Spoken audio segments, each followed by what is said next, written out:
Elle est l'une des figures les plus influentes du numérique sur le continent africain. Rebecca Enonchong se bat pour la promotion des nouvelles technologies en Afrique. L'entrepreneuse camerounaise est notre invitée. Bonsoir. Bonsoir. Soyez la bienvenue sur TV5 Monde. Vous êtes la fondatrice d'Aptech, une société spécialisée dans les logiciels de gestion d'entreprise. Vous allez nous dire en quoi ça consiste. Vous êtes aussi l'une des invitées d'honneur de Futur, avec l'écriture inclusive, .e.s. Ça a démarré aujourd'hui. C'est pendant 3 jours à la Villette, à Paris.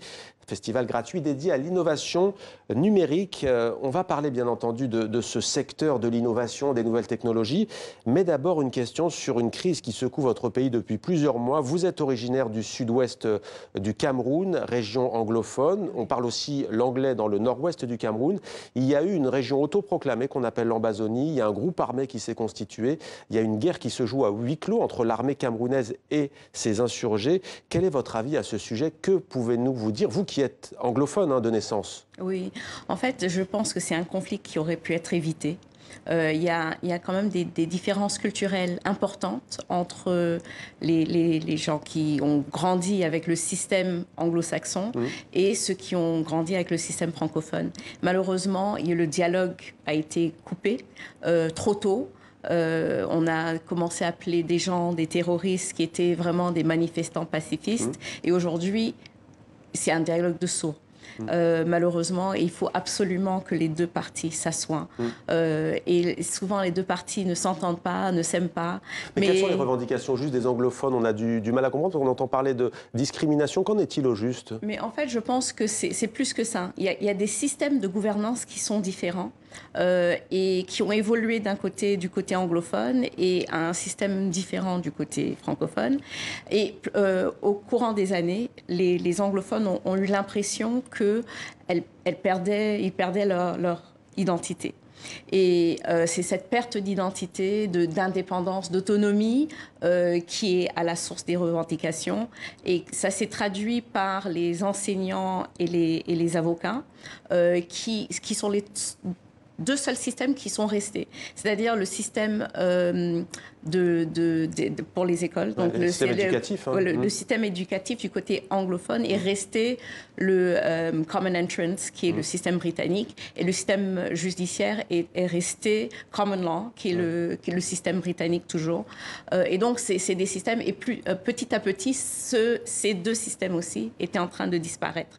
Et donc, c'est pour ça que les enseignants et les avocats ont commencé à revendiquer. Ils ont été les fers de lance de ce conflit qui s'est radicalisé. Donc ces derniers mois, on montrait un reportage que vous pouvez revoir sur notre site internet sur cette région de l'Ambazonie au Cameroun. Alors vous êtes donc à Paris pour ce festival Futur. Quel message êtes-vous venu porter au juste? Depuis ce matin, vous y participez? Que le futur dans la technologie, il est aussi africain. Et que l'Afrique est en train de créer des innovations aujourd'hui, de créer des technologies qui transforment la vie du quotidien de ses citoyens, des Africains. Et on veut partager cette innovation avec le reste du monde. Des exemples de la vie quotidienne qui s'améliorent avec le numérique? Je donne un exemple simple. La semaine dernière, à Nairobi, on a donné le prix, ce qu'on appelle le Africa Prize for Engineering, à un jeune Ougandais de 24 ans qui a développé un test pour la malaria qui n'a pas besoin de prise de sang, prend 1 minute. Et donc, c'est une révolution. C'est quoi ce test sans prise de sang? Oui, c'est un test. En fait, on met sur le... Non, on ne pique pas. Même pas. On dépose sur le doigt et ça arrive à détecter la malaria, oui ou non. Test positif ou négatif. Voilà. Et donc ça, c'est juste un exemple. C'est vraiment une révolution dans la santé. Et dans tous les domaines, on voit l'impact de la technologie. Alors on voit que les idées sont là, les jeunes créateurs sont là. Vous battez au quotidien pour promouvoir, pour aider les jeunes entrepreneurs. Qu'est-ce qui manque au juste au continent africain, sans essentialiser? Parce qu'on dit continent africain, les situations ne se valent pas, bien entendu. D'ailleurs, y compris entre pays francophones et anglophones, on va le voir. Quelles sont les priorités? Je pense qu'on est en train de construire un écosystème. Donc, ça commence avec En fait, les participants dans cet écosystème sont d'abord les entrepreneurs, mais ils ne peuvent pas évoluer tout seuls. Donc, il y a les corporates, donc toutes les entreprises comme Orange, les entreprises dans les telcos, par exemple. Il y a l'État, le gouvernement qui a son rôle à jouer.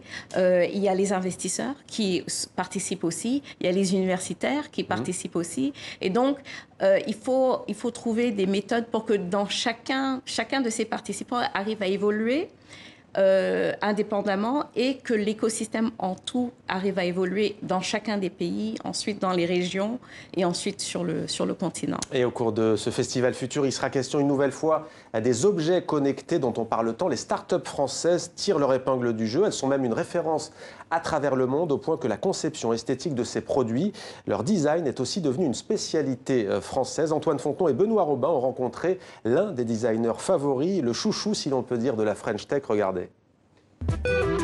Des montres, des thermomètres, des balances ou des téléphones. Le tout connecté. Une caractéristique qui fait toute la différence en matière de design. Pierre Garner, avec son entreprise Helium, est aujourd'hui une référence pour les fabricants d'objets technologiques. Il sait qu'avant d'en arriver à un produit fini, séduisant pour le consommateur, le parcours est long. Bonjour Marc, ça va? Ce jour-là, le client, une filiale d'EDF, peaufine sa station connectée pour le pilotage du chauffage. On a quelques petits défauts qu'on va corriger.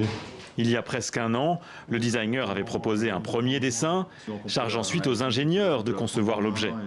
Les équipes d'ingénieurs ont travaillé pendant des mois pour essayer à la fois de concevoir la mécanique telle que Helium l'a imaginée pour respecter parfaitement toutes les contraintes de design et faire tout rentrer à l'intérieur. Un combat entre l'imagination du designer et le réalisme des ingénieurs, qui a pris encore plus d'importance d'ailleurs avec l'arrivée des objets connectés, des produits qui souvent n'ont pas d'équivalent et dont la fonction ne saute pas forcément aux yeux.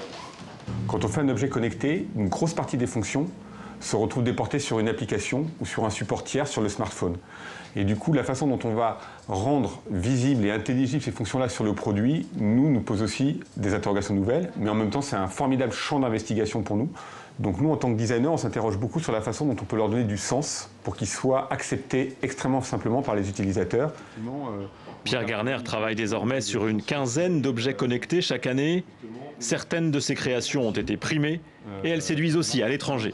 On est de plus en plus régulièrement contacté par des entreprises étrangères, qui peuvent être des entreprises asiatiques, japonaises, des entreprises européennes, mais aussi parfois du continent américain, pour des consultations. Donc on voit qu'il y a cette aujourd'hui visibilité du savoir-faire français en matière de design et de la culture française en matière de design. Un savoir-faire salué jusqu'au célèbre musée d'art moderne de New York. Le mois dernier, la boutique du MoMA a consacré une exposition aux produits de ce qu'on appelle aussi la French Tech.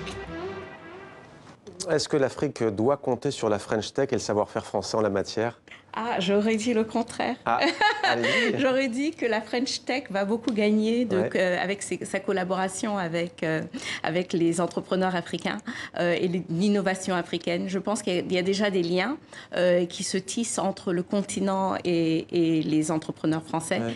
Et j'aimerais que ça continue. Ouais. Alors, il y a des tables rondes depuis ce matin. J'ai vu un de vos tweets, vous avez retweeté une intervenante qui a dit qu'il y avait une corrélation entre PIB et connexion Internet. Oui, c'est avéré, ça? Oui, d'ailleurs, c'est la Banque mondiale qui a fait un rapport dessus. Ouais. Et a dit, en fait, il y a une corrélation directe. Ça peut ajouter 5 points au PIB. Ça ajoute aujourd'hui à peu près, brut, hein. Oui, à peu près 5 points. Et avec une économie plus développée, numérique plus développée, on peut ajouter 10 points à une économie. Merci beaucoup Rebecca Henonchang d'avoir répondu à nos questions dans 64 minutes sur TV5 Monde. C'était donc Rebecca Henonchang, l'une des plus influentes dans le secteur du numérique en Afrique. Merci à vous. Merci beaucoup.